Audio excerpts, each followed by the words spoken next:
我係上頭閣請教一下，聽講秘密物件在這個月內免申登記，就冇等於罰錢。請問怎樣做騙呢？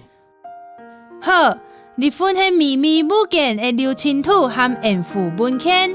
其他下，雙方要訂結婚，秘密議證期就是政府本告結婚，正本要答權利給達簽婚之日的人法，然後閣去抽困的稅務扣分扣，稅務機關去申報房屋契費和土地增值費，免費然後將各路愛人倆騙所有權秘密登記。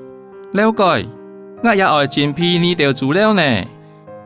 騙登記的時，請隨寫好的土地登記申請時，答好人法的秘密議證期就是繳費盡免，身份證、認祖、義務人人監盡免，土地權狀，豈不容騙啊？我知啊，羅拉賢。離婚資料得很隨證去參考。若係我的名片，那就冇了解的素材，歡迎大天馬來問。好，羅拉賢。